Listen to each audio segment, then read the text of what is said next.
لیکن اگر آپ ان کی پے سلپ دیکھیں تو اس کے اوپر جو درج ہوتی ہے وہ 1,23,470 روپے ہے، لیکن اس کے ساتھ ساتھ انٹرنیشنل ٹورز اس میں ایڈ نہیں کیے گئے۔ لیکن جو باقی مراد لیتے ہیں گھر کی صورت میں، بجلی کے اوپر جو رعایت دی جاتی ہے، پیٹرول جو دیا جاتا ہے، میڈیکل الاؤنسز، گھر والوں کے لیے الاؤنسز دیے جاتے ہیں، وہ سارے ملا کر تقریباً یہ 11 گنا سے زیادہ میں ایک آپ کو افسر پڑ جاتا ہے جو کہ گریڈ 21 کا ہے۔ اب یہ پائیڈ اور یو این ڈی پی کی اس تحقیقاتی رپورٹ میں بتایا گیا ہے کہ پاکستان کے وفاقی سیکریٹری، فیڈرل سیکریٹری کو ان کے ہم پلہ یعنی اقوام متحدہ کے سیکریٹری کے مقابلے میں تقریباً ماہانہ کئی گنا زیادہ مالی فائدہ پہنچایا جاتا ہے۔ اب جو پاکستان کا جو فیڈرل سیکریٹری ہے اس کے اعداد و شمار تو نہیں لکھے گئے اس رپورٹ میں، لیکن اس رپورٹ میں یہ ضرور لکھا گیا کہ اقوام متحدہ کے اعداد و شمار کے مطابق اقوام متحدہ کے جو سیکریٹری لیول کا افسر ہوتا ہے وہ تقریباً ماہانہ 9,01,000 روپے ماہانہ لیتا ہے، اور 9,01,000 روپے ماہانہ اقوام متحدہ کا سیکریٹری لیتا ہے، اور جو فیڈرل سیکریٹری ہے وہ اس سے زیادہ پیسے لیتا ہے کئی گنا۔ تو اس سے آپ خود ہی اندازہ لگا لیجئے کہ وہ کتنے پیسوں میں حکومت کو پڑتا ہے۔ اس کے اوپر پائیڈ نے کچھ تجاویز دی ہیں اور وہ بھی آپ کے سامنے رکھیں گے، لیکن سب سے پہلے پائیڈ نے جو باقی حقائق سامنے لائے ہیں وہ آپ کے سامنے رکھ دیتے ہیں۔ تحقیقاتی رپورٹ میں بتایا گیا کہ سرکاری ملازمین کے زیر استعمال رہائش گاہیں، یعنی جو گھر انہیں دیے جاتے ہیں مختلف شہروں میں، مختلف پوش ایریاز میں جو سرکاری افسران کو گھر دیے جاتے ہیں، ان کی کل قیمت تقریباً 14 کھرب یا 1.5 ٹریلین روپے کے مساوی ہے۔ 14 کھرب روپے کی بیوروکریسی گھروں میں رہتی ہے، اور ساتھ ساتھ رپورٹ میں یہ بھی کہا گیا ہے کہ اگر ان تمام سرکاری گھروں کو جن میں پاکستان کی بیوروکریسی رہتی ہے حکومت پرائیویٹ سیکٹر کو فروخت کر دے تو 14 کھرب روپے کا ریونیو جنریٹ کر سکتی ہے، اور اگر ان گھروں کو نہ بیچے، صرف وہ واپس لے کر یا اس کے کچھ ایک پورشنز رینٹ آؤٹ کر دے پرائیویٹ سیکٹر کو، تو سالانہ تقریباً 11 ارب روپے کا ریونیو حکومت بنا سکتی ہے۔ یہ پاکستان کے ان بابوں کا ذکر ہے، اس بیوروکریسی کا ذکر ہے جس پر سپریم کورٹ، حکومت وزراء سب چیخ اٹھے ہیں کہ یہ اپنے ٹائم پر کام نہیں کرتی اور وقت پر یہ لوگ کام نہیں کرتے۔ اس کے ساتھ ساتھ رپورٹ میں یہ بھی لکھا گیا کہ گاڑیوں کے اوپر ہونے والے اخراجات بنیادی پے سے بھی زیادہ ہیں، یعنی کہ گاڑیوں کی رینوویشن کے لیے، گاڑیوں کی جو مینٹیننس ہوتی ہے اس کے لیے، گاڑیوں میں جو پیٹرول ڈالتے ہیں ان کے جو اخراجات ہیں وہ ان کی بنیادی سیلری سے زیادہ ہیں۔ یعنی ایک 21ویں گریڈ کا افسر جس کی تنخواہ 1,23,000 ہے، جو بنیادی اس کی سیلری ہے،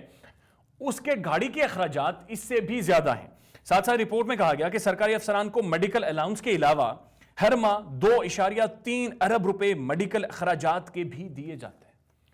یعنی کہ میڈیکل الاؤنسز علیحدہ سے دیے جاتے ہیں پوری فیملی کو، اور اس کے ساتھ ساتھ میڈیکل اخراجات ہر ماہ 2.3 ارب روپے مختلف بیوروکریٹس میں، مختلف سرکاری افسران میں، مختلف ان بابوں میں شیئر کیے جاتے ہیں، جو ہماری فائل ایک ٹیبل سے دوسرے ٹیبل پر پہنچنے میں مہینے گزر جاتے ہیں۔ یہ حال ہے پاکستان کی بیوروکریسی کی پرفارمنس کا، لیکن ان کے پرکس اینڈ پریولیجز کا۔ اس کے اوپر انہوں نے ایک کمپیریزن ڈرا کیا ہے، اور کمپیریزن میں واضح طور پر ملائیشیا، کوریا اور اس خطے کی جو اہم بیوروکریسیز، جو ٹاپ بیوروکریسیز جو کام کر رہی ہیں، ان کے حوالے سے پائیڈ اور یو این ڈی پی نے کچھ تجاویز مختصراً پیش کی ہیں۔ وہ تجاویز آپ کے سامنے رکھ دیتے ہیں، وہ اس سے بھی زیادہ انٹرسٹڈ ہیں۔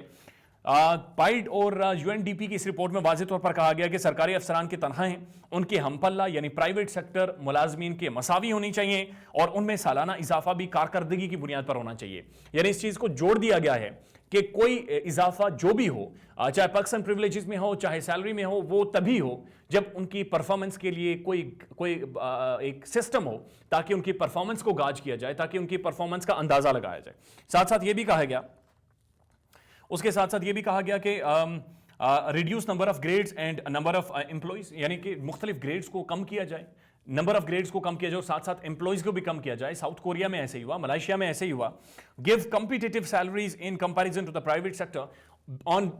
دا بیسس آف پرفارمنس، یعنی کہ کمپیٹیٹیو سیلریز دیں، اچھی سیلریز دیں، لیکن پرائیویٹ سیکٹر کے مقابلے میں اور پرفارمنس کو گاج کرتے ہوئے، پرفارمنس کو جج کرتے ہوئے۔ لیکن اہم نقطہ جو اس ساری رپورٹ میں سامنے آیا ہے وہ یہ ہے کہ پاکستان کی 74 سالہ تاریخ میں 29 دفعہ مختلف کمیشنز بنائے گئے، اور مختلف کمیشنز کو اس لیے بنایا گیا تاکہ بیوروکریسی کے اندر ریفارمز لائی جائے، اصلاحات لائی جائے، ان کو ایفیکٹو بنایا جائے اور ایفیشینٹ بنایا جائے، تاکہ کام میں، پالیسیز کے ایگزیکیوشن میں ڈیلے نہ ہو سکے۔ اور واضح طور پر رپورٹ میں یہ لکھا گیا ہے کہ 29 کے 29 کمیشنز ناکام رہے کسی بھی طرح کے ریفارمز لانے میں۔ یہ المیہ ہے پاکستان کا. اور اس حکومت نے بھی ایک بیوروکریسی ریفارمز کے حوالے سے ایک کمیشن بنایا تھا. کمیشن نے کوشش بھی کی لیکن بدقسمتی سے پاکستان کی بیوروکریسی میں ابھی تک ریفارمز نہیں آ سکی. تقریباً 70 پیجز پر مشتمل یہ ایک تحقیقاتی رپورٹ ہے جس کا مختصراً خلاصہ، مختصراً وہ ساری ڈیٹیلز آپ کے سامنے رکھ دی ہیں. لیکن بدقسمتی سے آپ کا بھی یقیناً کبھی نہ کبھی ان لوگوں کے ساتھ، پاکستان کی بیوروکریسی کے ساتھ آپ کا انکاؤنٹر ہوا ہوگا. اینڈ آپ سب لوگ بہتر جانتے ہیں کہ یہ کتنی زیادہ ان ایفیشینٹ طریقے سے اور نان پروفیشنل طریقے سے بہت سارے معاملات کو چلاتی ہے. اور حکومت کی بہت ساری پالیسیز جو کہ 5 سالوں کے اندر ایگزیکیوٹ ہونی ہوتی ہیں وہ نہیں ہو پاتی، لیٹ ہو جاتی ہیں، دوسری گورنمنٹ آ جاتی ہے. اور بہت ساری تعمیر و ترقی سے، بہت سارے ایفیکٹو فیصلوں سے، بہت ساری پالیسی سے پاکستان محروم ہو جاتا ہے. اپنا خیال رکھیے گا اور ہمارے چینل کا بھی. اللہ حافظ.